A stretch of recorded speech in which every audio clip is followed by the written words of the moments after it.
Let's move on the next way of styling. There are various selectors you can give.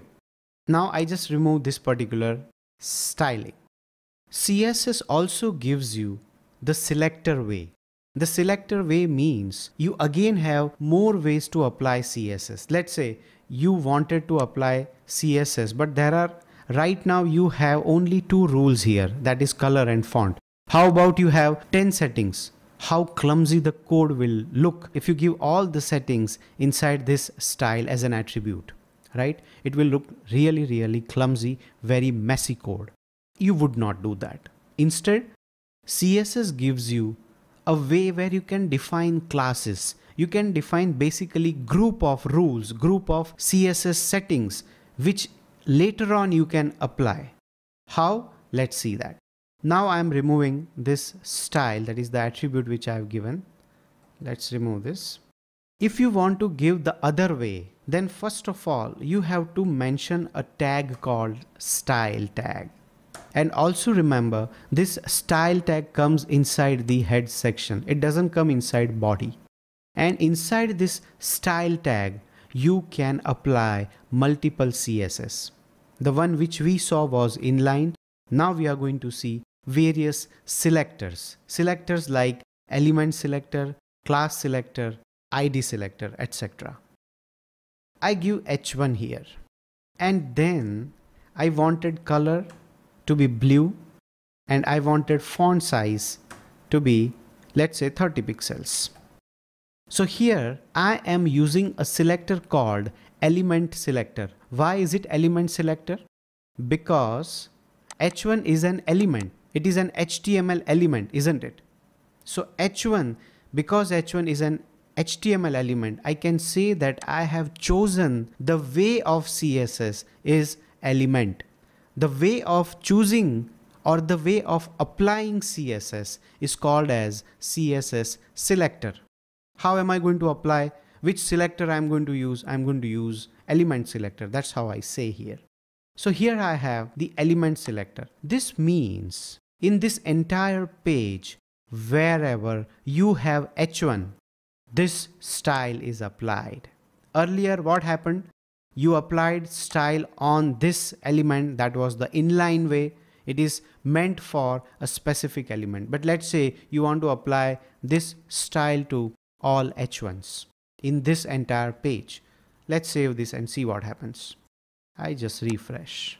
Because I gave 30 pixels here, right? 2 H1s, they both have the similar formatting. Going back to the code. So this is called as element selector. There are also other selectors. Let's say I want that, for example, you have another H2. This is also another H2. And you also have, let's say, a paragraph. A paragraph says that this is a paragraph. So now we have 2 H1s, 2 H2s and 1 paragraph.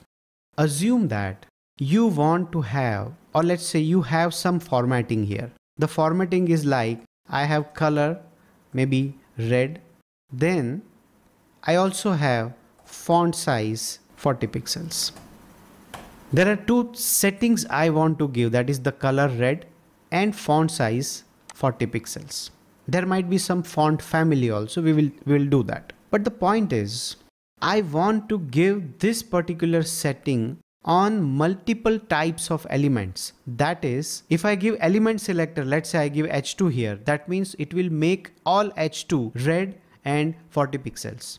But right now my requirement is that I want this H2 and this paragraph to be red and 40 pixels.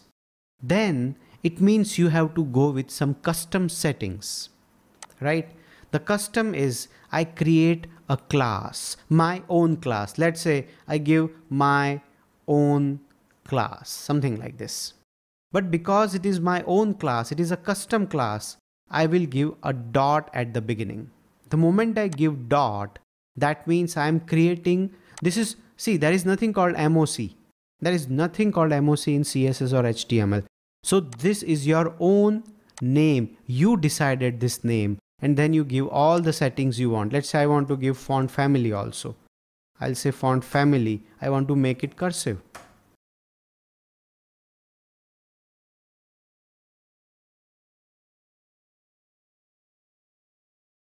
Now I have created a bunch of rules, but I have not yet applied. Let's say now I decide that on this H2, I want to apply this class. So I'm going to say class itself. That's the attribute name. And the name is MOC. I give small case. Normally with CSS, we give small case. With JavaScript, we give camel case. We'll see that. So here, let's say MOC is the class name. And on this paragraph also, I want the same formatting. So here also I'm going to say class is equal to MOC. So now on this H2, this bunch of rules applied. On this paragraph, this bunch of rules applied. Let me save and check the browser. I'll just refresh. Now if you observe, both paragraph, that is this paragraph, and H2 have same formatting.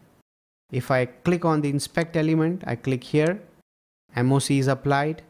Again, I go to inspect element, I click here, same MOC is applied, right? I give on paragraph or whichever.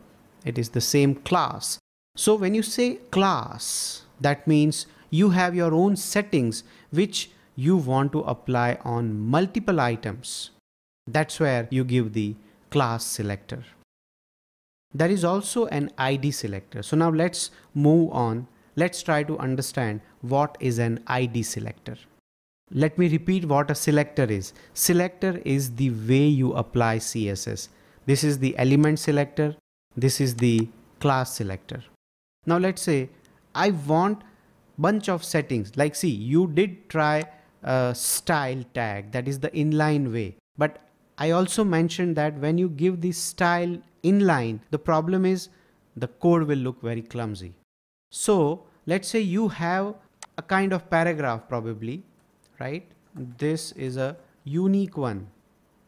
And you want that there has to be a specific set of rules which you want to apply here on this paragraph.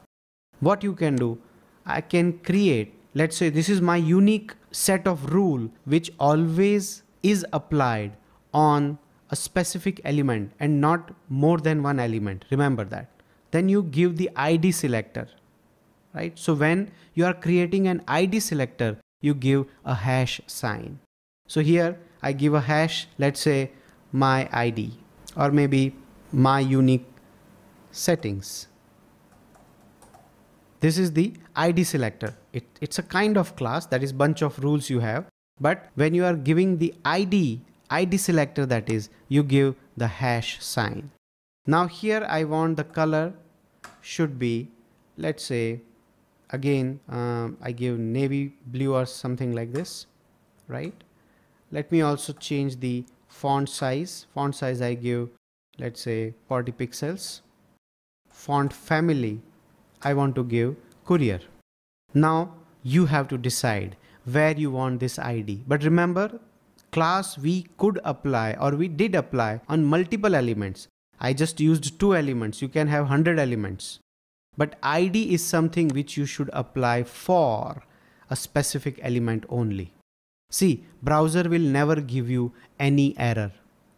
Even let's say if you give multiple IDs, it's not going to give you error. But it won't work the way you are expecting, right? So ID selector begins with a hash sign, and here on this paragraph now I'm going to say ID. ID is, let's say, my unique settings. I'll just save this, back to the browser, refresh. You see? So this paragraph is having the ID selector. Let me click here. You see this MU settings? You have the ID selector and the values are applied. So CSS is all about selectors, how you apply, and there are various combinations which we will be looking at.